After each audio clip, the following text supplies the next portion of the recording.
pagi. Apa kabar pemirsa TVR Parlemen dimanapun Anda berada? Senang sekali bisa menyapa pemirsa kembali nih. Tentunya dalam program TVR 09 bersama saya Alfat Rizky dan juga rekan saya. Dan saya Elisa Purba. Pemirsa, seperti biasa dalam 30 menit ke depan kami akan menyajikan kepada Anda sejumlah berita nasional.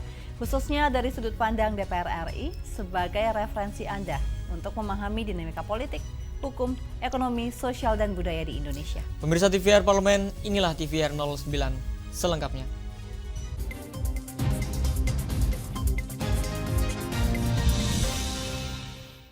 Pemirsa, kita awali TVR 09 pagi ini dengan informasi mengenai Peraturan Menteri Perdagangan Nomor 31 Tahun 2023 yang diharapkan oleh Komisi 6 DPR RI dapat menciptakan perdagangan secara digital yang sehat dan adil.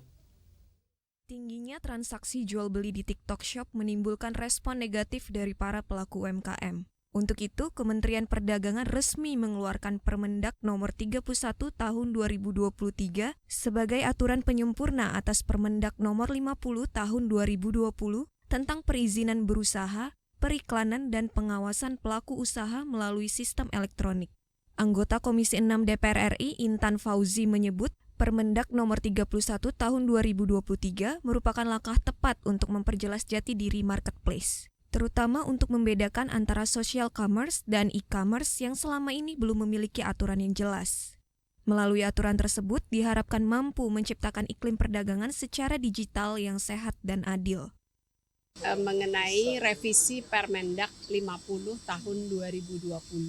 Akhir-akhir ini kan UMKM resah karena barang-barang yang dijual khususnya di TikTok Shop itu bisa jauh lebih murah, pelaku usahanya juga banyak sekali. Nah, sekitar awal Agustus itu sudah dilakukan revisi Permendak 50 tahun 2020.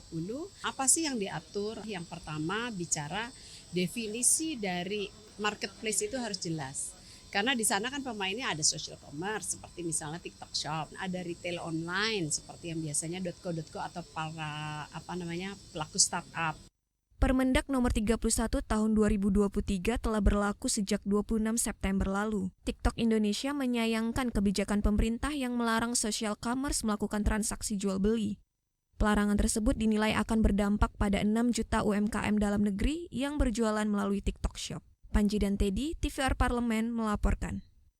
Pemirsa, selanjutnya kita beralih ke berita mengenai wacana penambahan masa cuti ayah, di mana Komisi 8 DPR RI berharap wacana perpanjangan cuti ayah hingga 40 hari dalam rancangan Undang-Undang Kesejahteraan Ibu dan Anak ini dapat dikaji kembali karena dinilai memberatkan banyak perusahaan.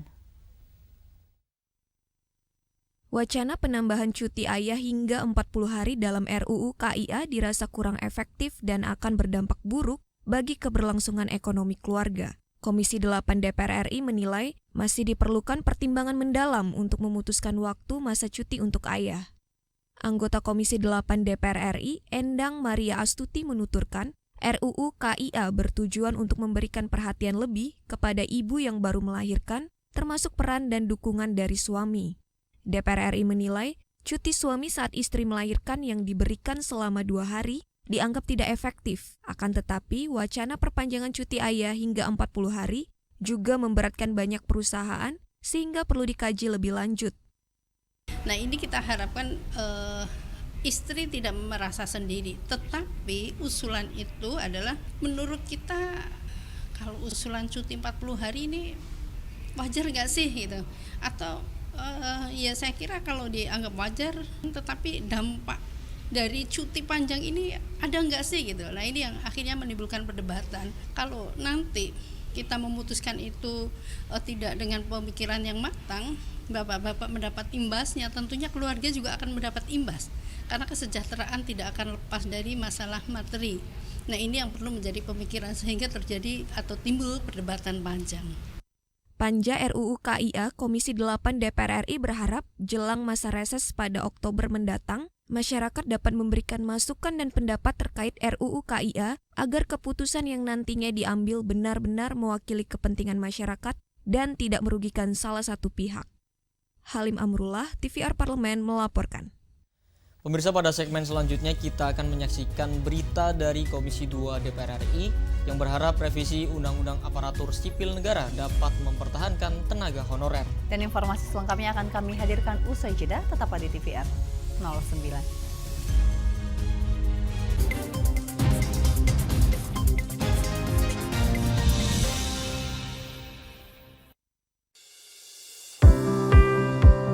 Mengenal tugas dan fungsi DPR RI. Dewan Perwakilan Rakyat atau DPR adalah lembaga negara yang mewakili aspirasi rakyat. Kehadiran DPR RI merupakan salah satu bukti bahwa Indonesia merupakan negara demokrasi. Sebagai salah satu lembaga perwakilan rakyat, apa saja tugas dan fungsi yang diemban DPR RI? Berdasarkan pasal 20A ayat 1 Undang-Undang Dasar 1945, DPR memiliki 3 fungsi, yakni fungsi legislasi, anggaran, dan pengawasan. Tugas dan wewenang DPR berbeda untuk setiap fungsinya. Yang pertama, fungsi legislasi.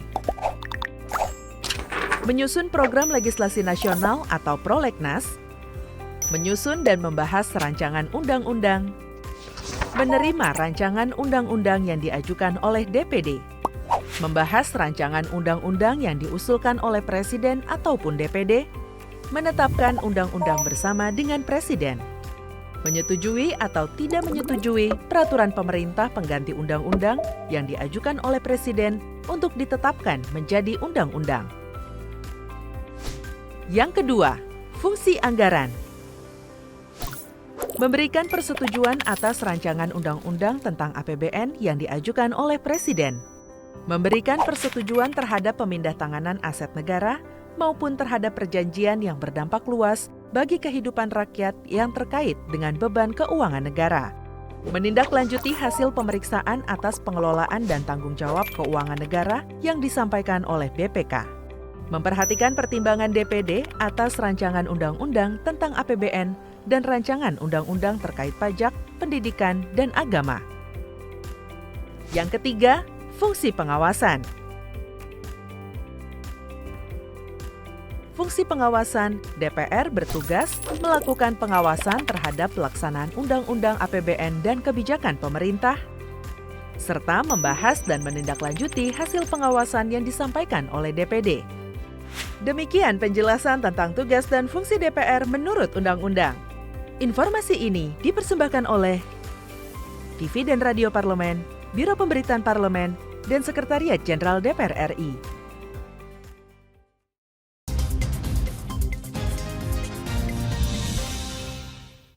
Anda kembali menyaksikan TVR 09. Ya pemirsa, guna menyelesaikan berbagai permasalahan serta memperjelas keberlangsungan karir para tenaga honorer, Komisi 2 DPR RI mendorong agar pemerintah dapat fokus pada penyelesaian tenaga honorer yang telah didata sebelumnya. Salah satu poin yang disepakati dalam revisi Undang-Undang ASN adalah tidak ada penghapusan tenaga honorer di tahun 2023 ini. Namun ke depannya, seluruh instansi pemerintah dilarang mengangkat tenaga non-ASN apapun bentuk dan jenisnya. Anggota Komisi 2 DPR RI, Muhammad Toha menyampaikan, revisi Undang-Undang ASN memfokuskan pada penyelesaian tenaga honorer agar jelas keberlangsungan karir mereka dan tidak terus menumpuk. Penataan ASN juga harus dilakukan secara menyeluruh oleh pemerintah, termasuk penyelesaian tenaga honorer yang telah didata sebelumnya.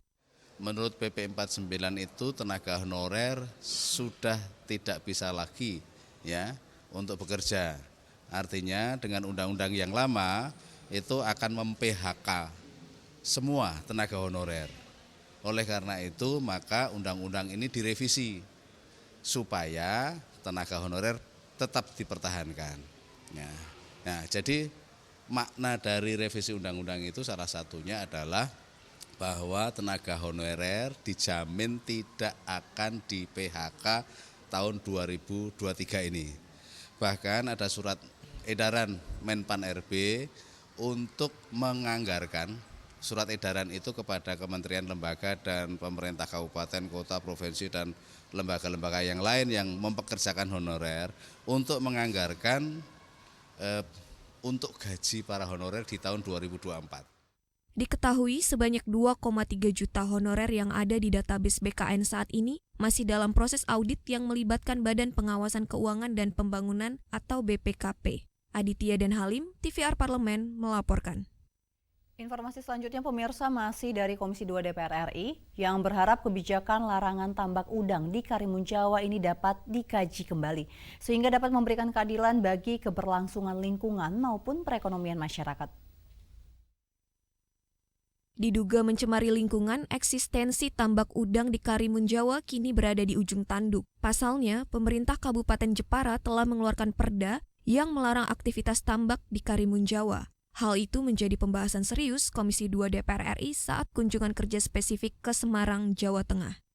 Pada kesempatan ini, perwakilan petani tambak udang menyampaikan bahwa mereka telah turun-temurun melakukan budidaya dan memiliki sertifikat hak milik atas lahan yang digunakan. Sehingga ratusan pekerja tambak merasa keberatan jika harus kehilangan mata pencaharian. Melihat kondisi ini, Wakil Ketua Komisi 2 DPR RI Yanuar Prihatin menekankan perlu ada cara penyelesaian yang adil. Aspek keberlangsungan lingkungan maupun perekonomian masyarakat harus sama-sama menjadi perhatian pemerintah. Di atas semua itu adalah kerukunan, kedamaian, dan keamanan, ketertiban untuk semua pihak terjaga, terjamin. Plus juga ekonomi warga secara umum tetap bisa bisa naik untuk semua pihak, apapun latar belakang usahanya. Mungkin nelayan, keramba, apalagi itu yang budidaya rumput laut dan seterusnya. Itu juga harus kita lindungi. Artinya ini win-win solution harus kita temukan. Cuma ternyata perspektifnya juga nggak bisa tunggal. Ini aspek regulasinya bagaimana, aspek lingkungan hidupnya bagaimana. Ini perlu pendalaman lebih lanjut. Insya Allah nanti kita di Jakarta kita bahas lebih lanjut.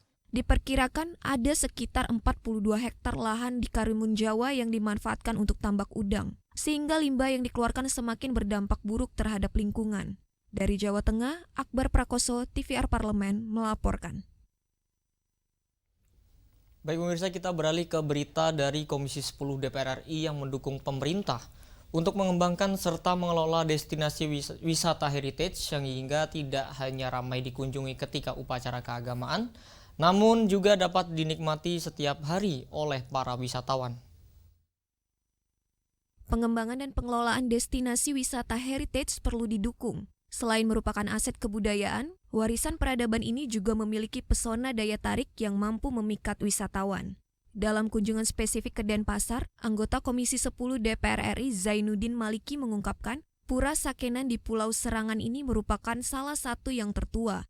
Namun, pengembangan dan pengelolaannya masih belum maksimal, apalagi kawasan ini masih tergolong wisata rintisan. Maliki mengajak kementerian dan pemerintah daerah untuk bahu-membahu mengembangkan wisata Pura Sakenan ini, sehingga tidak hanya ramai ketika upacara keagamaan, namun setiap hari juga bisa dinikmati oleh para wisatawan. Ini saya kira perlu untuk dimanfaatkan sebagai sebuah aset untuk modal pengembangan wisata lebih jauh lagi. Sekarang sudah dirintis dan dilakukan, bukan dirintis ya, sudah dikembangkan, tapi statusnya masih wisata rintisan. Padahal kita pura ini adalah pura heritage yang paling tua, tetapi wisatanya masih berstatus rintisan. Nah, oleh karena itu saya kira masih banyak hal yang harus kita dorong supaya ini lebih dikembangkan, antara lain juga pengembangan kulinernya, sehingga wisatawan yang ke sini tidak hanya mengikuti upacara spiritual. Para pelaku usaha, masyarakat, dan pelaku industri didorong untuk berinvestasi demi mendukung pengembangan wisata Pura Sakenan. Dari Provinsi Bali, Mario, TVR Parlemen melaporkan. Pemirsa, Komisi 2 DPR RI berkomitmen akan terus memperjuangkan nasib tenaga honorer agar bisa dilantik menjadi P3K atau pegawai pemerintah dengan perjanjian kerja. Dan pemirsa, informasinya akan kami hadirkan sesaat lagi. Untuk itu tetaplah di TVR 09.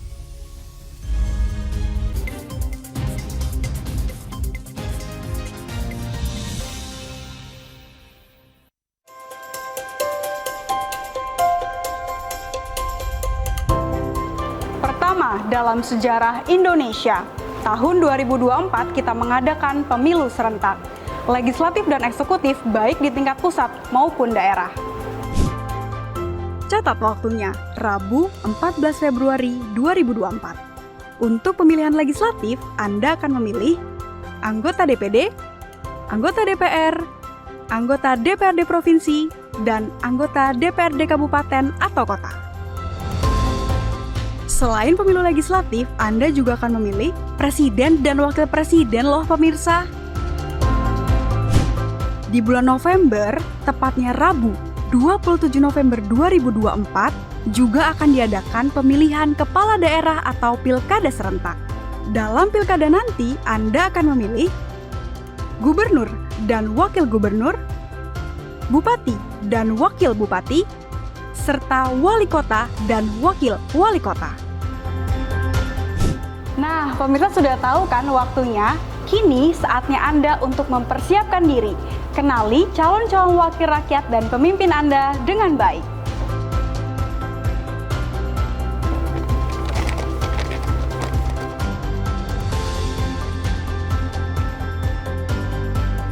Jangan sampai kesempatan untuk memilih calon wakil rakyat dan pemimpin Anda terlewat begitu saja. Ayo ramaikan Pesta Demokrasi Pemilu 2024 dengan meriah. Demi masa depan bangsa Indonesia.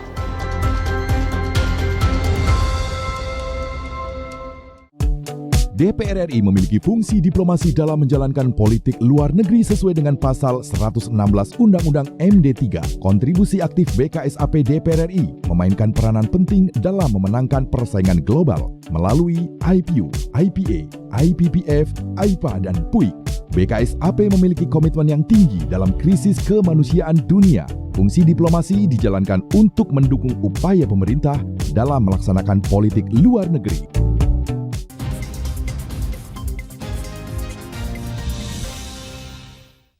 Ya, kembali pemirsa di TVR 09. Pemirsa, pembahasan revisi Undang-Undang Nomor 5 Tahun 2014 tentang aparatur sipil negara ini sudah mencapai tahap akhir. Dan Komisi 2 DPR RI menerangkan dalam revisi Undang-Undang ASN ini sudah dicapai beberapa kesepakatan. Nah, kesepakatan yang telah dicapai antara lain bahwa yang namanya ASN terdiri dari PNS, P3K dan P3K paruh waktu yang nantinya akan menjadi solusi terkait kejelasan status bagi para honorer. Dan pemirsa, untuk mengetahui informasi selengkapnya, mari kita simak laporan mendalam yang telah dihimpun oleh tim redaksi TVR Parlemen dalam segmen editorial Parlemen berikut ini.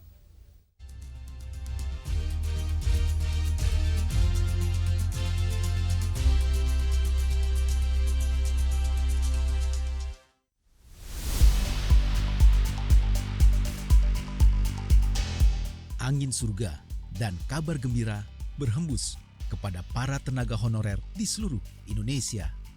Rencana pemberhentian tenaga honorer di seluruh lini instansi pemerintah tahun ini akhirnya dibatalkan.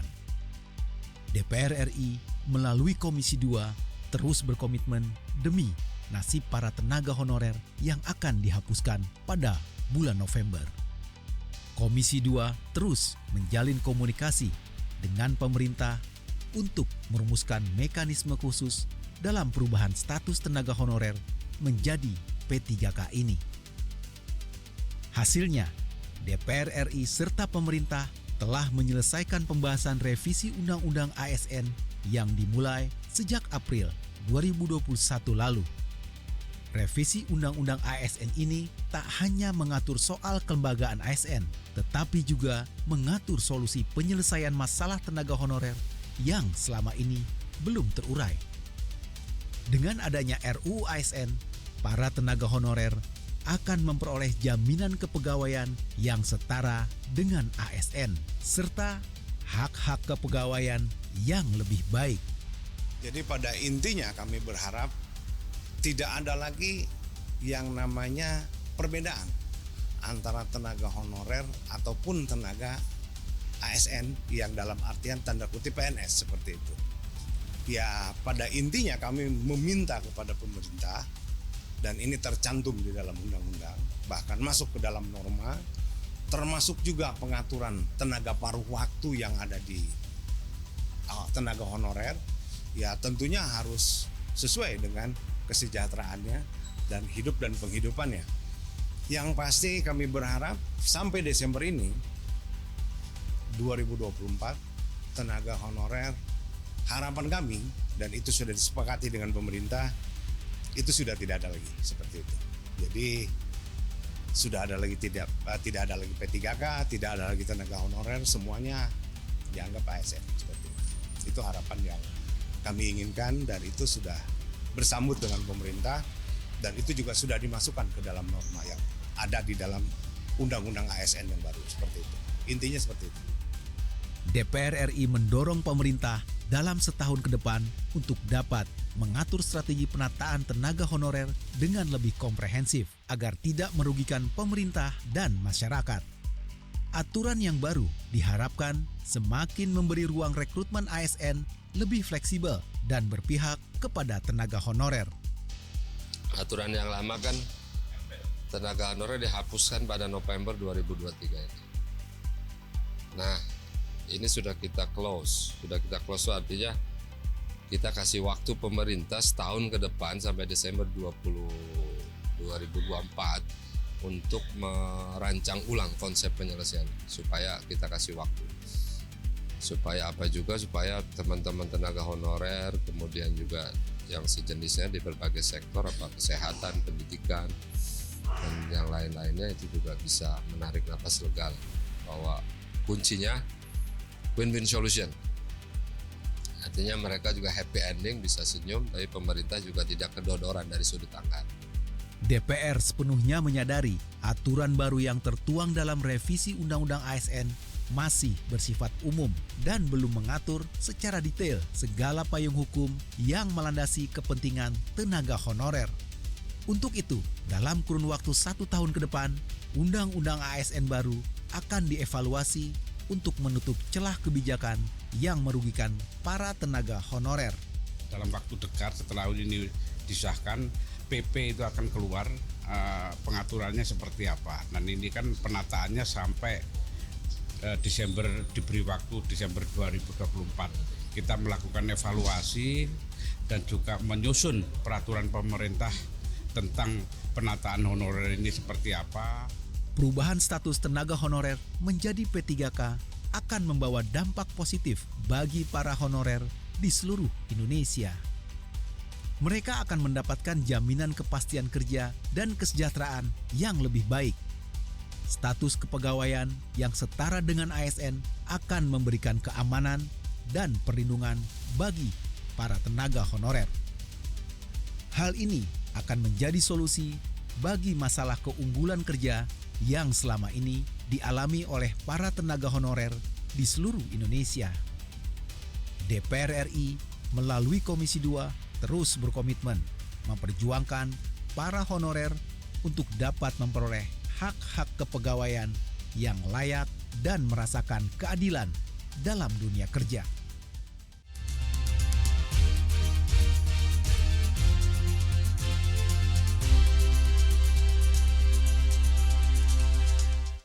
Pemirsa, Indonesia merupakan negara dengan beragam sejarah Nusantara. Nah, di setiap daerahnya yang tentunya menjadi daya tarik para wisatawan. Ya, Elisa setuju sih, karena memang mungkin pemirsa nih banyak mengetahuinya misalkan hanya Bali, Jogja yang kayak akan sejarah ya. Tapi kita akan kami akan mengajak Anda untuk berkunjung ke salah satu daerah di Jawa Timur, yaitu Kota Mojokerto. Nah, seperti apa sejarahnya yang ada di Mojokerto? Simak liputan selengkapnya, tetaplah di TVR 09.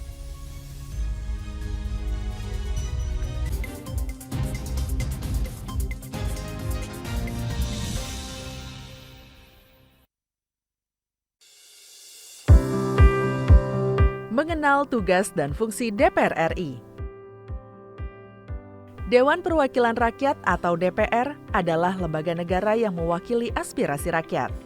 Kehadiran DPR RI merupakan salah satu bukti bahwa Indonesia merupakan negara demokrasi. Sebagai salah satu lembaga perwakilan rakyat, apa saja tugas dan fungsi yang diemban DPR RI? Berdasarkan pasal 20A ayat 1 Undang-Undang Dasar 1945, DPR memiliki 3 fungsi, yakni fungsi legislasi, anggaran, dan pengawasan. Tugas dan wewenang DPR berbeda untuk setiap fungsinya. Yang pertama, fungsi legislasi.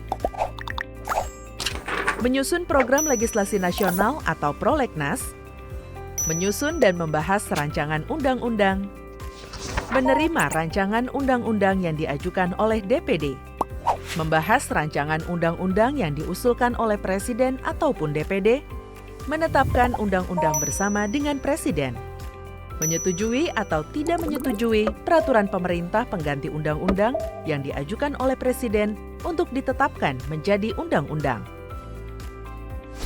Yang kedua, fungsi anggaran. Memberikan persetujuan atas rancangan undang-undang tentang APBN yang diajukan oleh Presiden.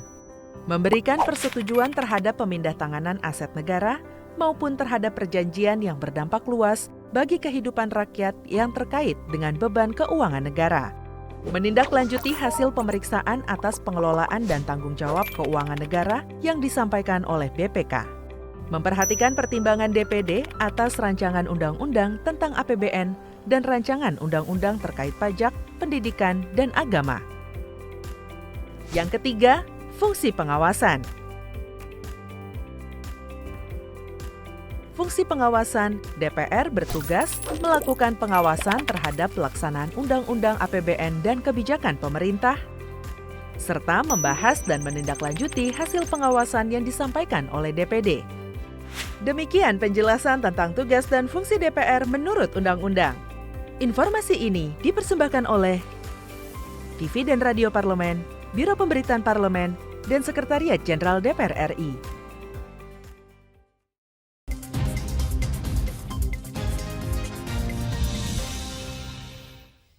Ya, terima kasih pemirsa, Anda masih bersama kami di TVR 09. Ya, tadi kita udah membahas mengenai jalan-jalan nih ke salah satu daerah di Jawa Timur yaitu Mojokerto. Tapi memang ya Alfa juga pemirsa, belajar sejarah ini sambil berwisata ini adalah aktivitas liburan yang tentunya mengasihkan ya. Karena memang kita nggak hanya bersenang-senang, kita juga dapat menambah wawasan ilmu tentang sejarah yang ada di negara kita tercinta ini. Dan tentunya kalau misalkan kita berkunjung ke Mojokerto, itu merupakan tempat yang cocok. Karena dapat mendapatkan semua itu dan juga beragam tempat bersejarah dan menarik dikunjungi di sana, Elisa. Sebenarnya penasaran ya, ada apa sih di Mojokerto? Tanpa berlama-lama lagi pemirsa, berikut adalah tempat-tempat menarik yang ada di kota Mojokerto pada segmen Intips, informasi dan tips untuk Anda.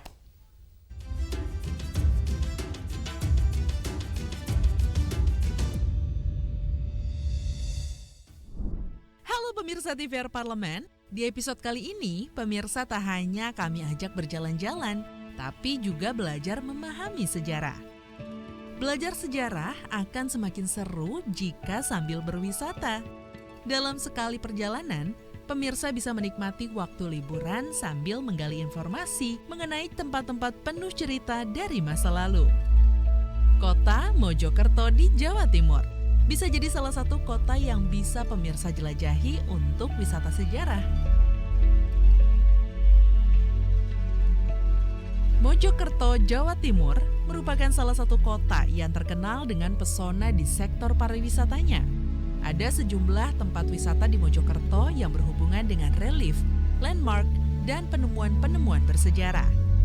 Bahkan, terdapat banyak tempat yang unik dan menarik untuk didatangi di Mojokerto. Salah satunya adalah Patung Buddha Tidur, yang kabarnya merupakan yang terbesar ketiga di dunia. Tak perlu jauh-jauh ke Thailand atau Nepal untuk melihat patung Buddha tidur atau Sleeping Buddha. Sebab di Mojokerto pun ada. Patung berwarna emas ini dibuat dengan panjang 22 meter, lebar 6 meter, dan tinggi 4,5 meter. Awalnya kawasan ini dibuat untuk umat Buddha beribadah. Tetapi karena banyak pengunjung yang datang, area tersebut diresmikan menjadi tempat wisata pada tahun 2012. Patung yang dibuat pada tahun 1993 ini menggambarkan wafatnya Sang Buddha Siddhartha Gautama dalam kondisi tertidur. Posisi patung Buddha yang dibuat dari beton ini sengaja diarahkan ke arah selatan yang dianggap kiblatnya umat Buddha. Di bagian bawah patung terdapat relief-relief yang menggambarkan kehidupan Buddha Gautama. Masih di area patung Buddha tidur, ada kolam teratai yang melambangkan kehidupan Sang Buddha dan ajaran agama Buddha. Bagi pemirsa yang ingin berkunjung, lebih baik tetap menjaga ketenangan dan memakai busana sopan, mengingat lokasi patung Buddha tidur ini ada di tempat ibadah. Selain patung Buddha tidur, tempat lain yang juga menarik untuk dikunjungi adalah Mahawihara Mojopahit.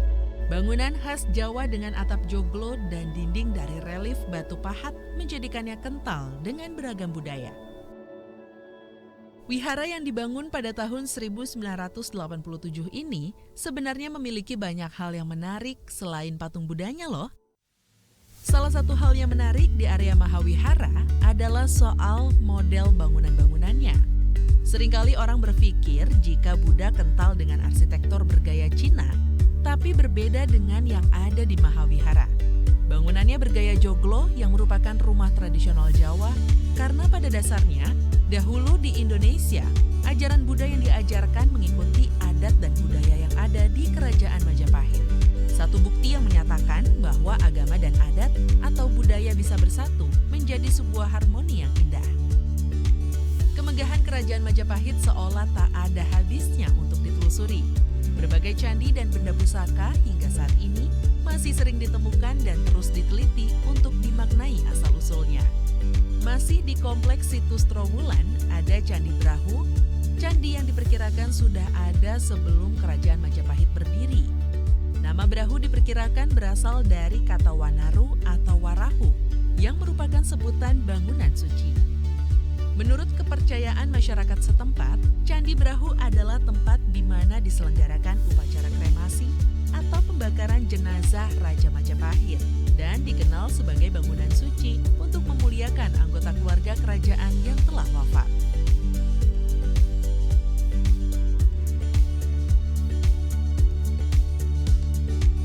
Tempat terakhir di situs sejarah Trowulan yang menjadi rekomendasi kami adalah area makam Putri Campa. Nama Putri Campa tak asing lagi di telinga masyarakat Mojokerto. Makamnya yang berlokasi di Desa Trowulan masih terawat dengan baik. Istri Raja Brawijaya V itu menjadi sosok penting di balik tersebarnya ajaran Islam di bumi Majapahit. Putri Campa merupakan bibi dari Sunan Ampel dan ibu dari Raden Fatah, Sultan Demak pertama. Berdasarkan literatur sastra sejenis babat atau serat, Prabu Brawijaya V menikah dengan putri dari Kerajaan Campa. Nama asli Putri Campa adalah Darawati atau Dwarawati yang berasal dari negeri Campa yang kini adalah Vietnam. Dia dikirim ke Majapahit saat berusia 17 tahun. Darawati menjadi selir dari Prabu Brawijaya V atau Dyah Kertawijaya sejak 1430 Masehi. Komplek makam Putri Campa atau yang dikenal juga sebagai Putri Cempo ini adalah situs ziarah yang paling terkenal di Trowulan. Bagaimana pemirsa? Sudah lengkap kan informasi yang kami sampaikan?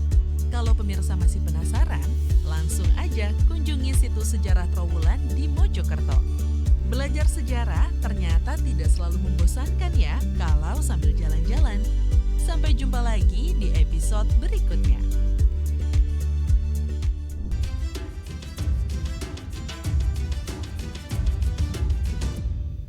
Ya pemirsa, di penghujung acara kami informasikan kepada Anda sejumlah agenda DPR RI pada hari ini, Selasa 3 Oktober 2023.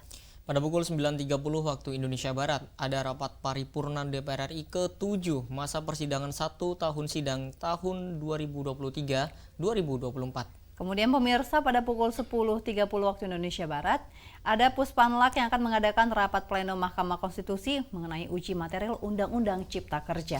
Dan pemirsa, sejumlah agenda serta program DPR RI lainnya masih dapat Anda saksikan tentunya secara langsung di TVR Parlemen melalui kanal utama, kanal komisi dan juga kanal alat kelengkapan dewan lainnya dapat Anda akses di tvr.dpr.go.id.